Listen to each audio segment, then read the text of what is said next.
What's up, guys? It's Crash, and we're finally going to get official information and unedited gameplay of DMZ. It looks like that's going to be coming to us on Wednesday. Via Twitter, many creators have announced that they were invited to an event to play Warzone 2, and more importantly to me, DMZ. I'm very interested in that game mode. One of those creators that I might put a little more weight into their opinion is Dr. Lupo, because he is a Tarkov content creator, a large Tarkov content creator.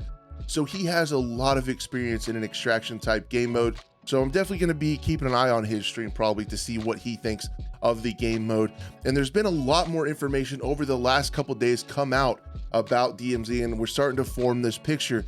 And I guess you can kind of put it a couple different ways. It is odd that we are so close to the release of this game mode on November 16th, and we are just now seeing information about it. We're seeing the official full reveal of it in the form of unedited gameplay.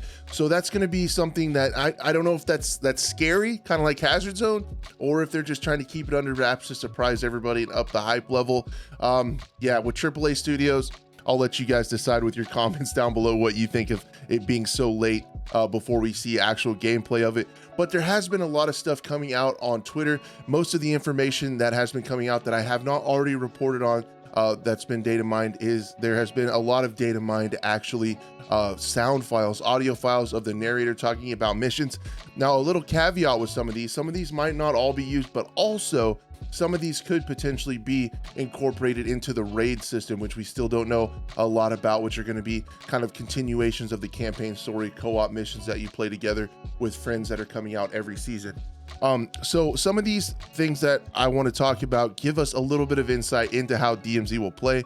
Again, these are leaked data mined from Ghost of Saba over on Twitter. Got a whole bunch of files. If you go over to his Twitter and you guys want to check out some more of these, you can actually listen to all of them. There's a bunch of them. I'm just going to look at the ones they pulled out that kind of give us some insight as to how this game could play. One of them that Raz found on Twitter is that the dark zone mechanic, where you get tagged if you attack the wrong team. If you attack the wrong PMCs or non-combatants, you could actually get marked on the map. So there is a voice line that says, attacking those operators, put a bounty on your head, expect contact. So there's that in there. And I'm just going to scroll through some of these more interesting ones and talk about how I think they could affect the game. So some of the other ones are Ultra One, enemy attack kilo down. Be advised we're seeing a supply container at the crash site. Location is on your tag map. So there's a lot of things that sound like, if this is DMZ and not the raid, a lot of these challenges and missions are going to be dynamic, and you might not find out about them or what your mission is until you get in there. And I think that's pretty cool. That'll add a lot of replayability that if you guys have followed my channel, you know that I'm a little bit worried about. Ultra One, that secure case is still at the crash site. Advise locating it before the enemy operators can. So it talks about, you know, a crash site, a helicopter goes down, and you have to get to the crash site, find the case, and extract with it. So that's going to be pretty neat. That'll be a big spectacle on the map. Multiple teams in the area will be able to see it go down, and then you might have to go to the case, fight over it, and get out with it. Kind of like Hazard Zone, but hopefully there's more to it than just data drives. Bosses or HVTs are in there. It talks about bosses. It talks about labs keys. There's a lot of stuff from Tarkov that you can hear about in there. Some of those are, this again could be raid mode, we're not sure. Chemist, Pyro, Basara, Armored Commander, the Warlord, and the Trapper. So there are different ones. Traders, I don't know either. This sounds like some of those names sound kind of familiar. There are quite a few voice lines talking about some sort of events. There's high value targets, which is what those bosses are.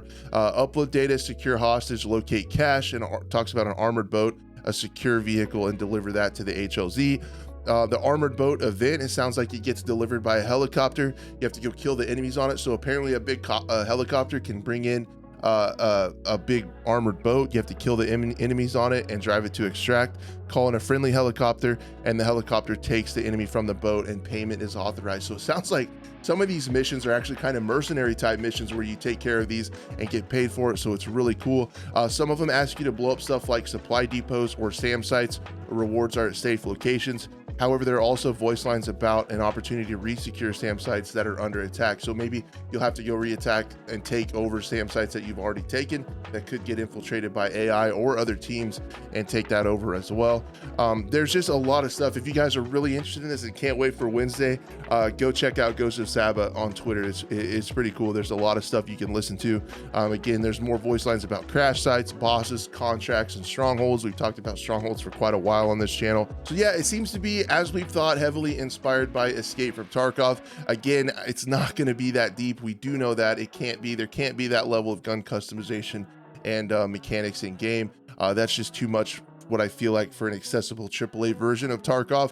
But there is talk of, PMCs. It sounds like you can grab dog tags off of PMCs, spawn with basically nothing, and unlock missions by looting and exploring. And that's what I really like to hear, is those dynamic missions that maybe you don't necessarily know what the mission is going to be until you get in. So every single time you drop into the DMZ, it's going to be, it's going to play a little bit different. You're not going to know, and that's going to add a lot to replayability. I hope the rewards are there.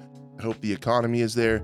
And I really hope that the servers are persistent. And what I mean by that is people are dropping in at different times. So you can't really time where people are going to be on the map, because that is one of the things that adds to predictability in Tarkov. Everyone spawns in at the same locations. So when you're really good at Tarkov, you can kind of tell when somebody's going to be in a certain area, and you can head people off on common routes and stuff like that. The more stuff you can keep dynamic and changing, the better replayability will be. Let me know what you guys think. If you're excited for Wednesday, if you're still around the channel, consider subscribing. See you tonight live on the Scope. We'll be broadcasting that here this evening. Hope to see you then. Thank you so much for watching, and you guys take care.